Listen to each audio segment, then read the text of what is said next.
1991, when the American Association abruptly folded.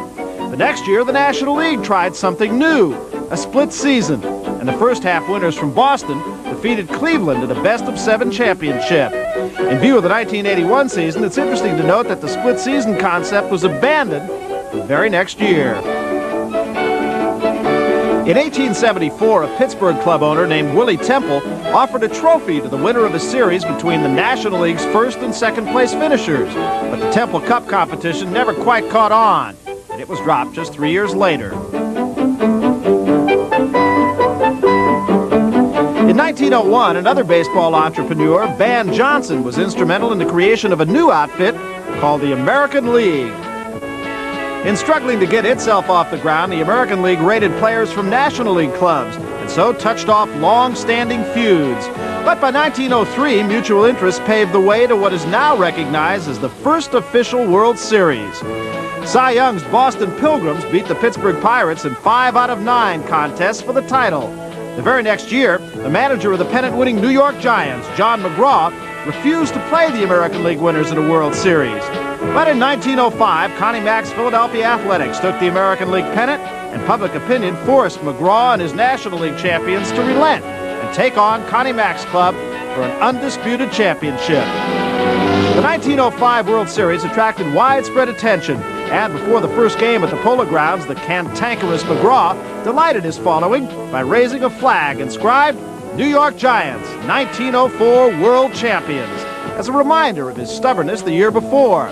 But despite McCarver's politics, the World Series of 1905 proved to be one of the greatest. Each of the 5 games was a shutout, and 3 of those shutouts were won by Big Six, Christy Mathewson. His accomplishments began a string of World Series events that have become a part of American popular history. Perhaps the greatest moment was Yankee Don Larson's perfect game in 1956, the only perfect game in World Series history.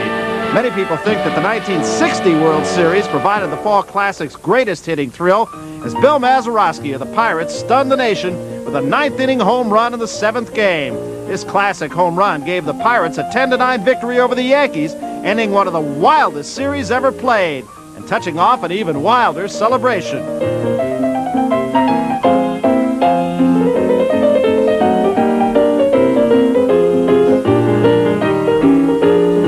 In 1969, baseball moved into a new era, as the 2 12-team leagues were split into Eastern and Western divisions. The 2 division winners of each league would take part in a playoff, officially known as the League Championship Series.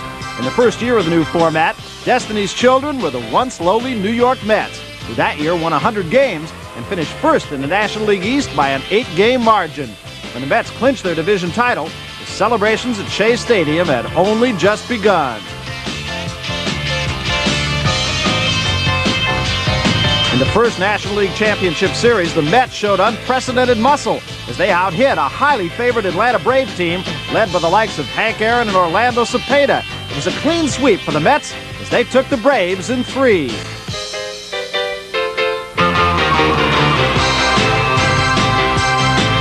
If there were those who still refused to believe in miracles at Shea Stadium, coming events in the World Series would end all doubts.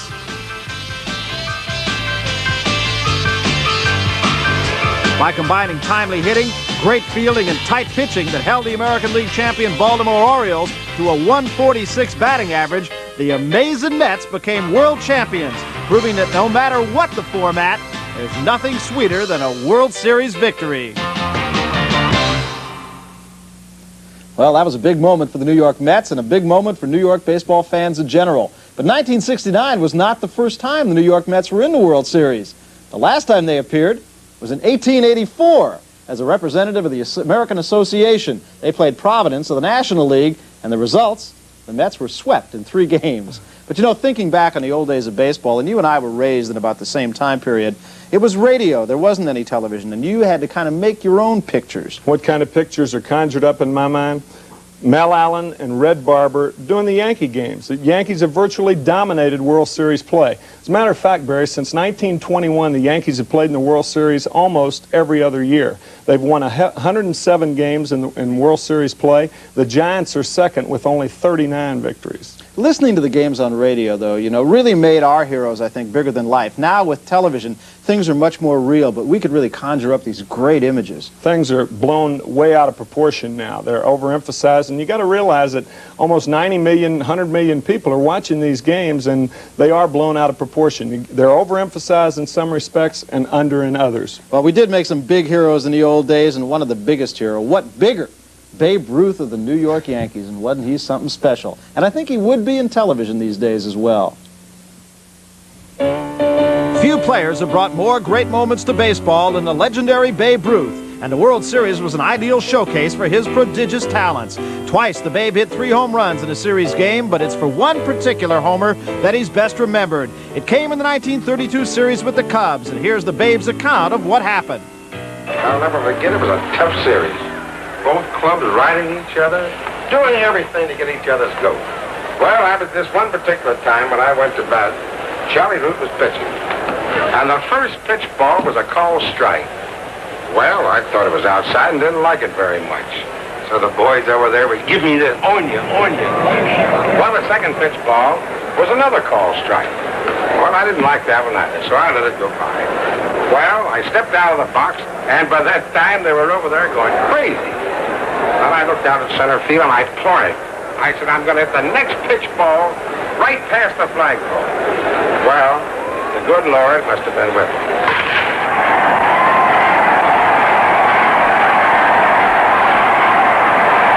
There are those who were in Chicago that day who claim the Babe really had been pointing at the pitcher and not at center field before he took his swing.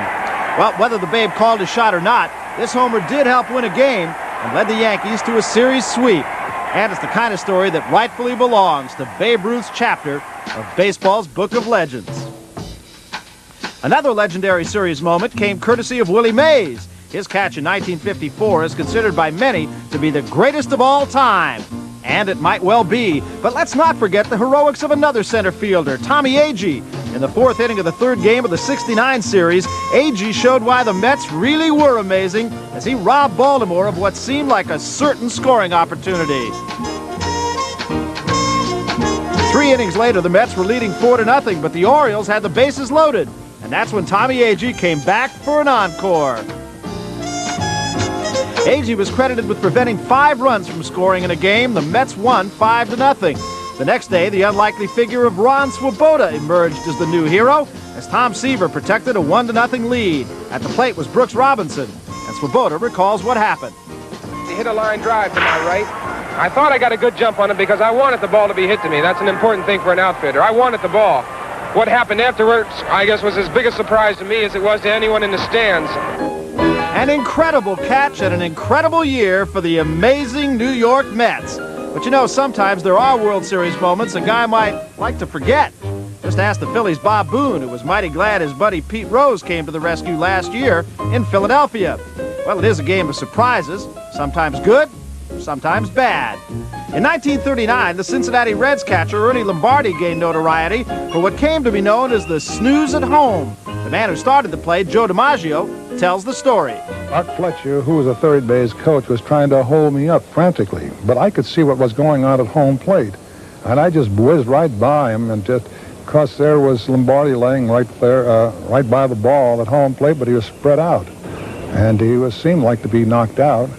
It was because Charlie Keller, in trying to score, instead of sliding, he went in standing up and he hit Lombardi in the side of the head accidentally. So I could see everything that was happening, but at the time as I was getting so close to the plate, he had wakened, and he grabbed the ball and put it right on top of home plate, and I was fortunate enough to put my foot right over the ball and tag the plate on the other side. Another hard luck catcher was Mickey Owen of the Dodgers. In 1941, a third strike got past him with 2 out in the 9th, and that opened the door to another Yankee Series victory. In 1972, catcher Johnny Bench became a victim of a different sort. With runners on second and third and a full count on Bench, the A's held a strategy session. It appeared that Bench would get a free trip to first as Gene Tennis called for an intentional. But the fake was on, and a startled Bench was truly caught looking. Now, when it comes to pitching, everybody knows about Don Larson's perfect game. But how about Bob Gibson's performance for the St. Louis Cardinals in the opener of the '68 series? Gibson's regular season had been one of the best on record, and he remained true to form as he blazed his fastball past one Tiger batter after another, striking out 7 in the first 3 innings alone. The Tigers had their hands full all day as catcher Tim McCarver called all the right pitches, and Gibson kept the heat turned on. In the 9th, Gibson picked up his 15th strikeout, tying the World Series record of Sandy Koufax. But Gibson didn't stop there, as the next batter, Norm Cash, fanned the new record of 16 was his and his alone. Finally, with 2 outs in the 9th, Gibson puts the icing on the cake. 17 strikeouts, all capping off a 5-hit shutout masterpiece.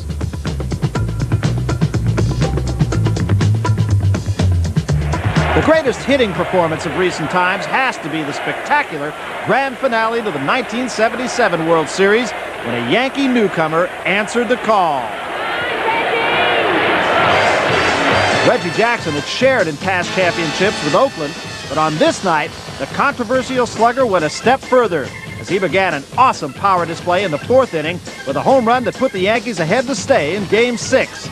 In the bottom of the 5th, Reggie kept right on rolling as he delivered yet another home run, and the Yankees held a 7-3 lead over a Dodger team on the verge of elimination. With reliever Charlie Huff on the mound in the 8th inning, something big is about to happen as Reggie sets his sights on a record. And with his 3rd swing of the evening, Jackson launches his 3rd home run. Only Babe Ruth had ever hit as many in a series game. For Reggie, it was his finest moment. But later, he modestly avoided comparison with some of the game's greats. I think the word that superstar is overused a lot. Guys like DiMaggio and Mays and Aaron and Clemente, and I can now say that I had one day that was like those guys. All humility aside, Reggie had made history with 3 homers in the game and a record 5 in the series. Well, you know, it really wasn't so much the fact that Reggie Jackson hit 3 home runs in a World Series game. That's good enough in and of itself. But the fact that he made a legend of himself in a legendary place, Yankee Stadium, makes it that much more special. Now, Barry, there's so much tradition and lore there, but if you think there's tradition and lore there now, you should have been there before they renovated the place. In 1964, I played in the World Series with the Cardinals against the Yankees, and as a 21-year-old walking into Yankee Stadium, the reverence with which you hold the place is unbelievable. It's like walking into a cathedral. Let me ask you about the 1968 World Series, which you also played in with the Cardinals. We use the term killer instinct a great deal in a lot of sports in describing athletes, but you don't hear it too much in baseball. And yet, the performance of Bob Gibson in the first game in the 1968 World Series, and you, of course, were the catcher, probably indicates that if there is ever a killer instinct in this game, it was there on that day. Well, of course, Bob Gibson holds a strikeout record. He struck out 17 Detroit Tigers that day. And I never will forget Willie Horton being the last hitter of the game. He took a slider on the inside part of the plate, and it broke so much that to this day I know Willie Horton thinks the ball hit him. I would have to think that the 1981 World Series is also going to be, as the pitchers go, so goes the winning team.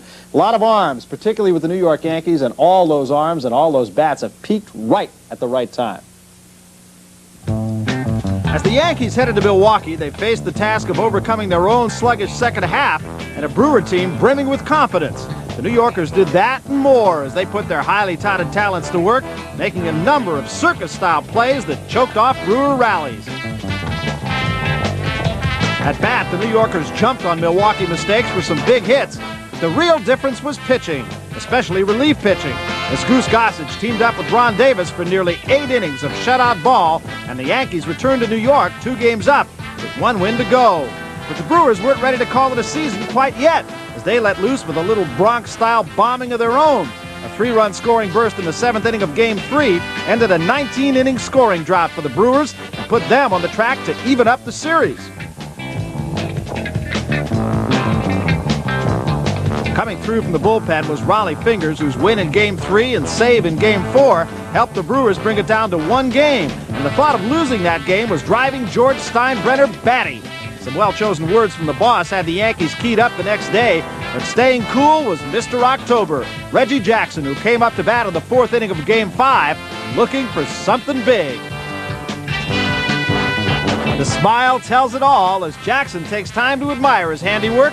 A 2-run homer that tied the game and set the Yankees rolling. But even with a 5-3 lead in the 8th, all was not safe for New York as Goose Gossage worked with Milwaukee runners on 1st and 2nd. Don Money lifts a fly to left, but what might have been a 3-run homer just ends up as a long inning-ending out. And even though they had another chance in the 9th, it was apparent that the Brewers were tapped out. The Yankees went on from there to cap off a 7-3 win, giving them their 5th division title in the last 6 seasons.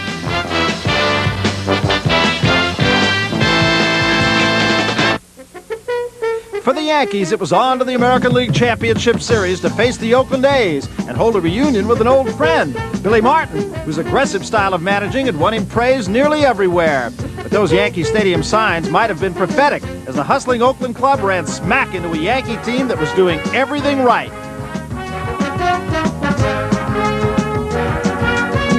Dave Winfield's spectacular catch in Game 2 set the tone of the series that was dominated by the Yankees both in the field and at the plate, where New York's heavy hitters amassed 20 runs in 2 games, batting .336 over the course of the competition.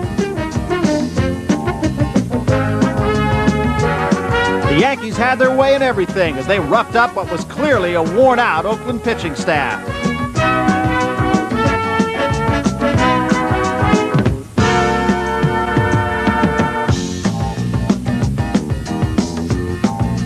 Yankee pitching sometimes seems like a bottomless well of talent. When Rudy May found trouble in Game 2, out popped George Frazier, the Yankees' long reliever. Frazier shut down Oakland for 5 2/3 innings as the Yankees trounced the A's 13-3.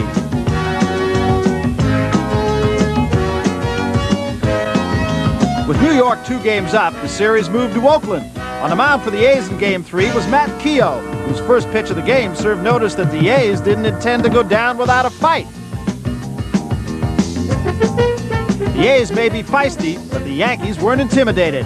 In the 6th, Willie Randolph, who'd been demoted to the 9th slot in the order, showed that he still had some pop in his bat as he landed what was just his 3rd homer of the year, giving the Yankees a 1-0 lead. As it turned out, that 1 run was plenty. In the 9th, Goose Gossage was on hand to finish off a 4-0 Yankee victory, and for the 33rd time in their illustrious history, the Yankees had won the American League pennant.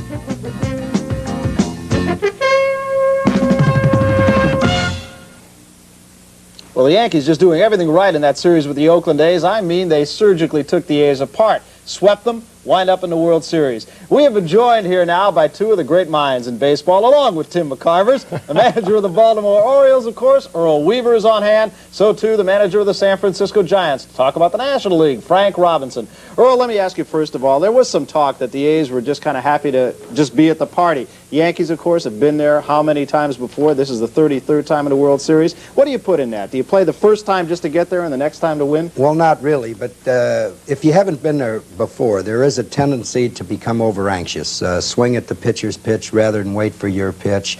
Hurry a throw here and there, but the Yankees just played outstanding baseball in the series, and they did what they had to do. They hit their homers, Nettles with the 3-run doubles, and that's the way they got there, and that's the way they're going to go through the World Series. And they talk, Frank Robinson, about how the playoffs really is where the pressure is. And the World Series after a playoff series is almost a party, piece of cake.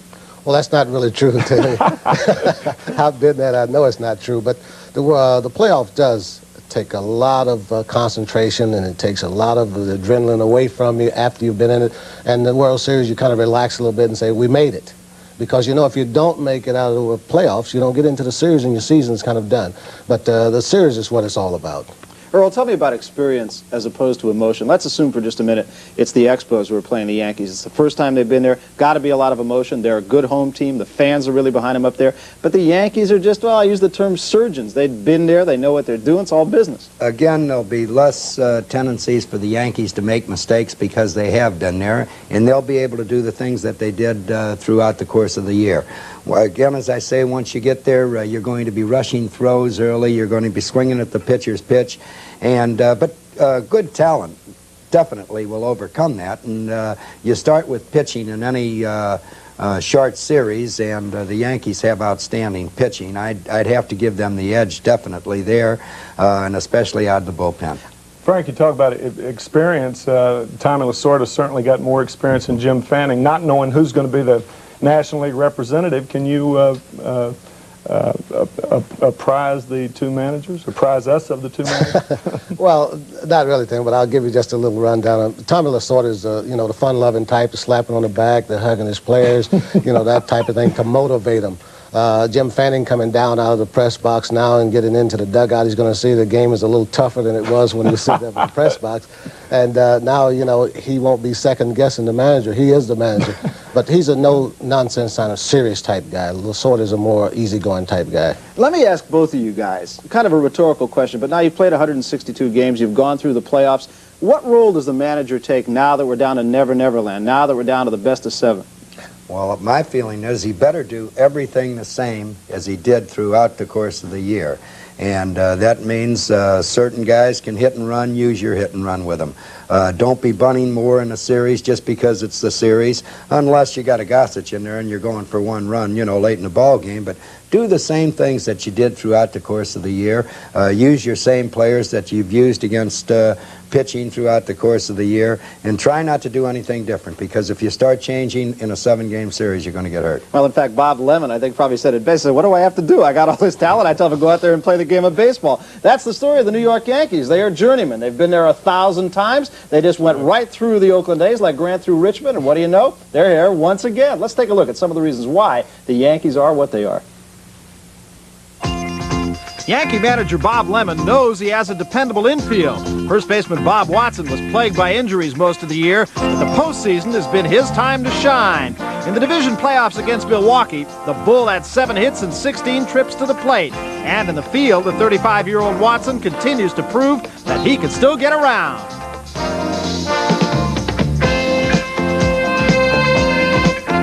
Willie Randolph hit .232 this year, more than 40 points below his lifetime average, and a groin pull didn't help matters any. But despite his problems, the fleet-footed Mr. Randolph led his club in runs scored, walks, and stolen bases. In the field, Randolph's speed is an obvious asset. He has excellent range at second, and this year he enjoyed an above-average season with the glove. The most pleasant surprise of recent weeks for the Yankees has been the outstanding play of shortstop Larry Milbourne, who came off the bench when Bucky Dent went down and turned in a first-rate job.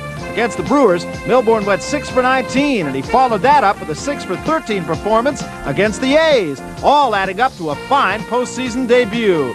Even more important than hitting is that Milbourne's play at short thus far has been flawless this postseason, handling all his chances without an error. At third base, Greg Nettles has the distinction of being what is known as a clutch fielder. He makes big plays when it counts the most. Nettles almost single-handedly destroyed the A's in the American League Championship Series with 6 hits and 12 at-bats and 9 runs batted in.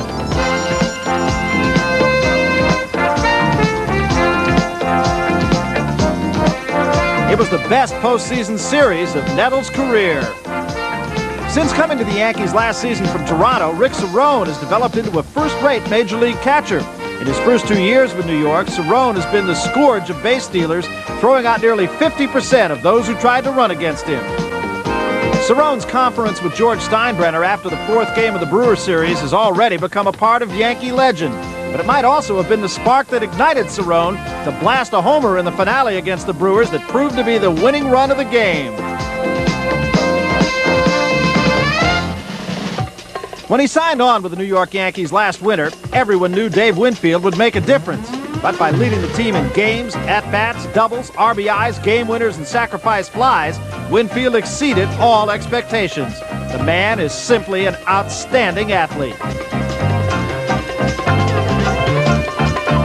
Winfield displays his great abilities in every facet of the game, especially in the field, where his play in left would make any goaltender mighty glad that Winfield's favorite sport is baseball.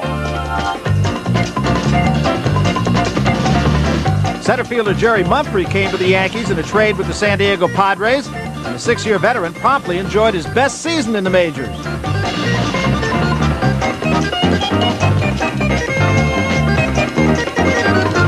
Mumphrey led the Yankees in triples and batting, had a 14-game hitting streak, and his 5 assists in the outfield were the best on the team. Everybody knows right fielder Reggie Jackson, the self-proclaimed Mr. October, whose postseason stats really do live up to the name.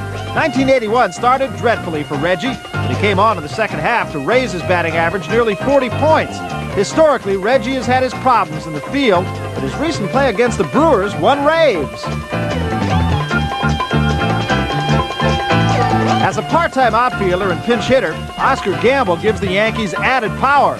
Thus far in postseason play, OG has posted a .375 batting average. Gamble's right-handed counterpart is Lou Piniella, who at age 38 continues to get the job done. 38 is also the number of postseason games Piniella has played for the Yankees, and with a World Series average near .290, Sweet Lou figures to be a factor again in '81. The key to the success of the New York Yankees is a well-stocked pitching staff. Ron Guidry turned in another fine year that included a second half in which he won 6 straight decisions. As he had done for the past 3 seasons, Louisiana Lightning again led the Yankees in strikeouts. Guidry has started 2 World Series games and won them both, allowing just 3 runs in 18 innings. The 1981 performance of Dave Righetti makes him a likely candidate for Rookie of the Year honors. With maturity beyond his 22 years of age, Righetti is fit right into the Yankee rotation. In this year's postseason play, Righetti has won 3 of the 6 Yankee victories, working 15 innings and giving up just 1 earned run. In his 3 seasons in Yankee pinstripes, Tommy John has paid real dividends. This season, John picked up 9 victories, notched a .264 earned run average, and led the team in complete games. That's not too shabby for a veteran of 18 Major League seasons, a veteran who knows his way around a ballpark and how to keep his team in a game. If the Yankees use a 4th starter in the World Series, it probably will be Rick Ruschel, the only right-hander in the starting rotation. After spending 9.5 seasons with the Chicago Cubs, you know Ruschel has to be looking forward to his first taste of World Series play. The Yankees' ultimate weapon is their 1-2 bullpen punch. First comes reliever Ron Davis, who averaged better than a strikeout per inning during the year. In postseason work against Milwaukee and Oakland, Davis strung together 9 1/3 innings without giving up a single run.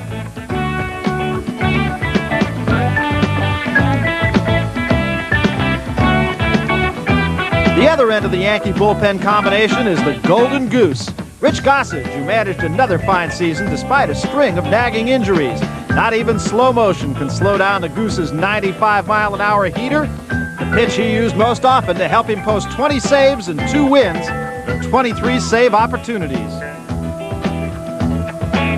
Putting it all together, Gossage and the Yankee staff have the potential to overwhelm any opposition.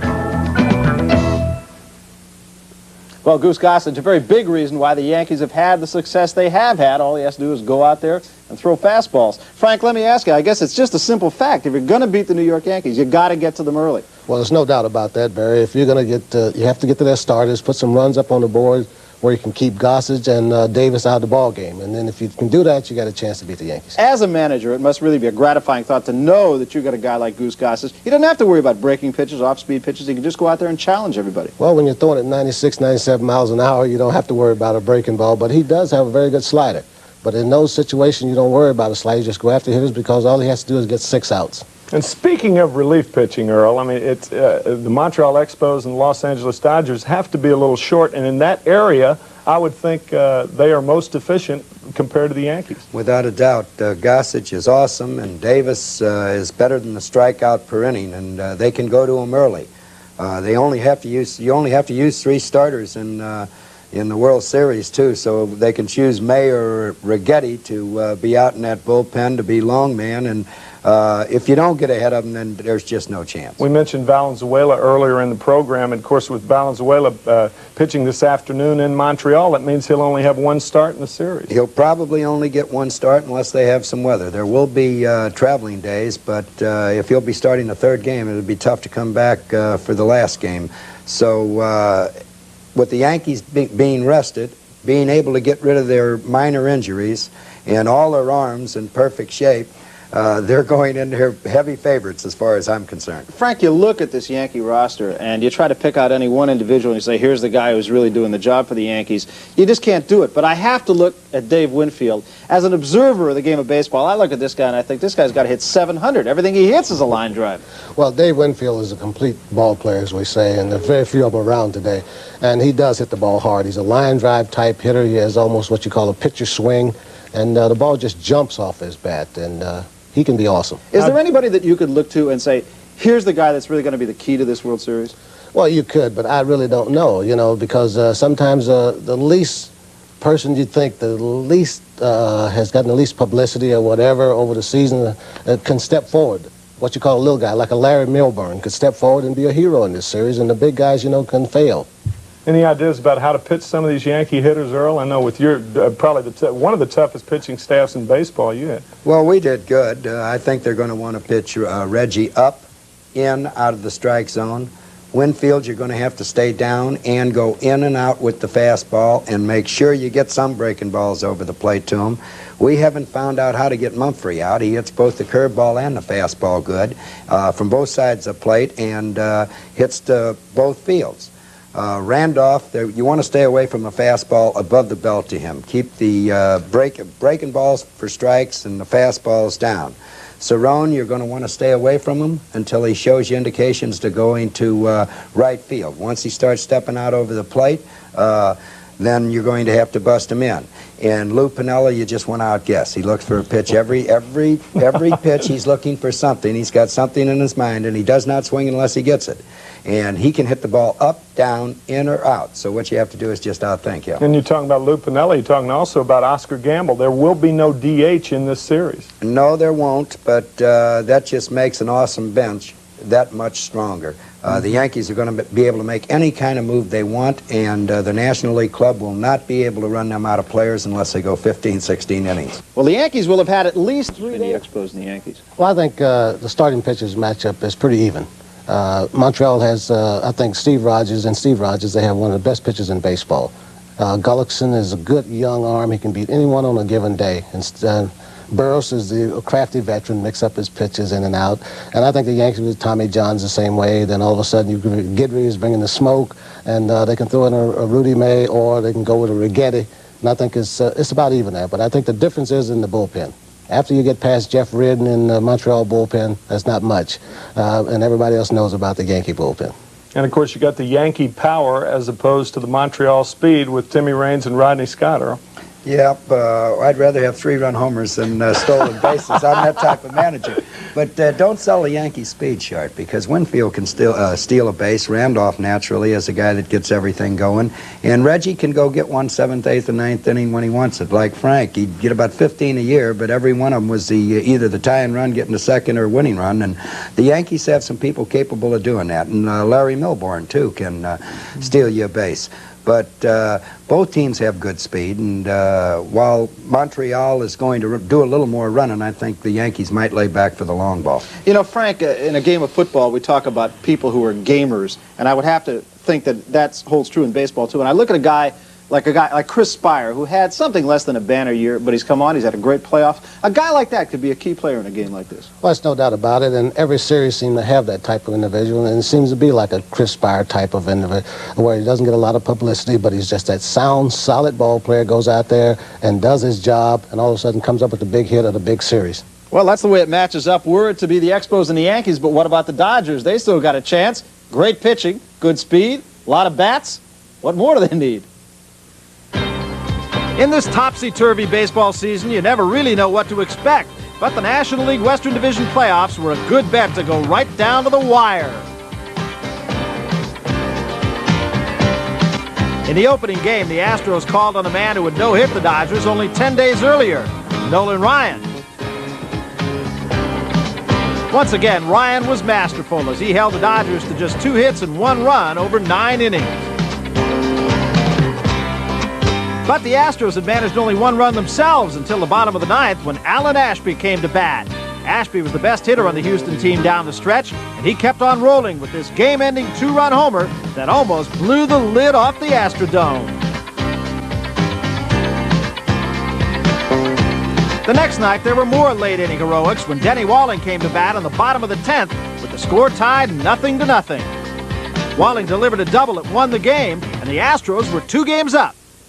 The Astros and their fans were confident that victory was at hand, as the prospect of a sweep seemed to be as easy as child's play. But the series moved on to Los Angeles, where the Astros had won only 4 of their last 16 games, and the Dodgers enjoy all the comforts of home. From the first game on, it was apparent that nothing much had changed.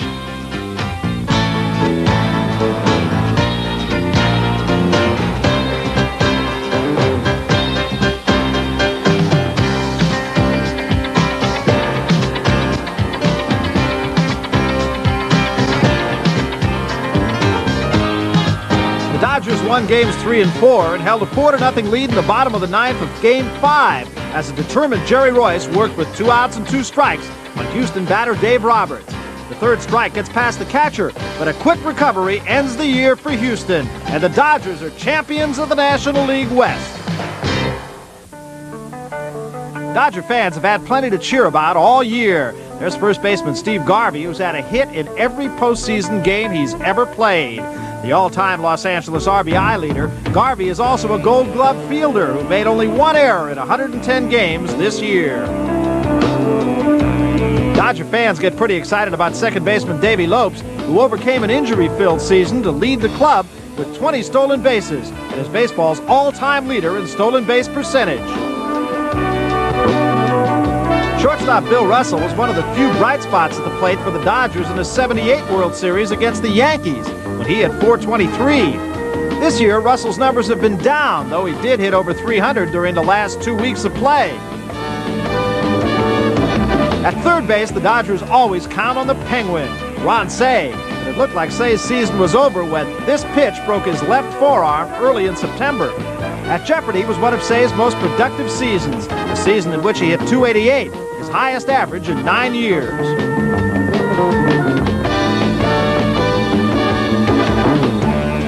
Fortunately for the Dodgers, Cey healed quickly. On time.